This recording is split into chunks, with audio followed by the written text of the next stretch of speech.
और इसमें इत्तेफाक करता बहुत बहुत शुक्रिया।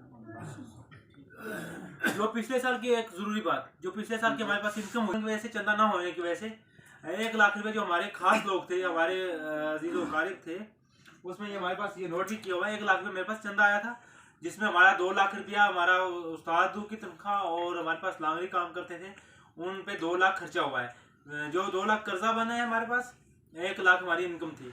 आने वाले वक्त में आप रमज़ान शरीफ में मैं आज मीडिया की वजाहत से भी, आप लोगों की वजाहत से भी गुजारिश करूँगा आवाम से कि आप भरपूर मदरसा निज़ामिया, जहाँ सब मदरसों में तावन करें, उसके साथ साथ आप मदरसा निज़ामिया में दिल खोल के तावन करें। अल्लाह तबारक तआला कबूल फरमाए और जो हमारे पे ये कर्जा ये भी उतर जाएगा और आने वाले वक्त में मदरसा निज़ामिया इंशाल्लाह तरक्की की राह पे। फारूक साहब है, इन्होंने मस्जिद में बहुत बड़ा तावन किया था जब मस्जिद का काम शुरू किया था हमने, तो अल्लाह के करम से मस्जिद तामीर होगी, वो एक आलीशान चीज़ बन जाए। जैसे कि आप जानते हैं पिछले साल जो है लॉकडाउन की वजह हमने 5 बच्चे जो शोबा किरात से यहाँ जिन्होंने फरागत हासिल की थी, 1 साल के अंदर दीनी भी और दुनियावी तालीम भी देंगे। किसी से कोई एडमिशन को आप बच्चों को यहाँ लाएँ, एडमिशन करवाएं, रमज़ान शरीफ के बाद इंशाल्लाह ताला मदरसे में एडमिशन कराएं आने वाले वक्त में, ताकि आपका बच्चा एक हाफिज़ व कारी बन के इंशाल्लाह निकलेगा। ये मैं आपसे वादा करता हूँ और आप लोग हमारे साथ जुड़। बिस्मिल्लाहिर्रहमानिर्रहीम। ये जो मीटिंग है निज़ामिया वेलफेयर ट्रस्ट की जानिब से हर साल यहाँ पे हर महीने की जाती थी, लेकिन इस मरतबा जो लॉकडाउन लगा कोरोना वायरस की वजह से मीटिंग नहीं हुई। 1 साल बाद हमारी जो meeting I Nizamia welfare trust की जानिब से, निज़ामिया वेलफेयर ट्रस्ट के ऑफिस और मदरसे में मुनक़्क़द की गई, जिसमें तमाम मेंबरान ने शिरकत की।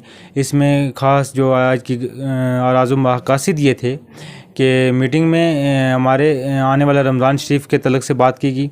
उसके बाद मदरसे में जो हमारा मदरसे बंद हैं अभी तक, उसके सिलसिले में हमारी बात हुई।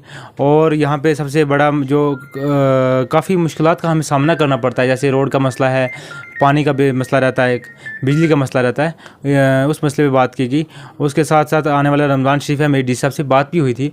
रमज़ान शरीफ में सबसे यहाँ पुंछ के एरिए में पानी, बिजली, राशन का जो ये बहुत बड़ा एक मसला रहता है, तो मेरी गुजारिश है डी साहब से कि पानी, बिजली और राशन का ख़ास इंतज़ाम रखा जाए।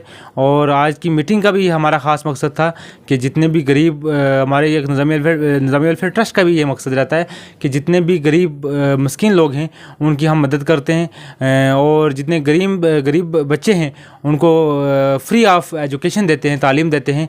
और आप तमाम हज़रात से गुजारिश है, आप मदरसे के साथ जुड़े हैं, आपने पहले भी मदरसे के साथ तावन किया है, आज मदरसा यहाँ पहुँचा है। आगे आने वाले रमज़ान में आप तमाम हज़रात से मेरी मुज़बाना ये गुजारिश रहेगी कि आप मदरसे में भरपूर तावन करें, ताकि आने वाले वक्त में हमें किसी मुश्किलात का सामना ना करना पड़े। आपका बहुत बहुत शुक्रिया।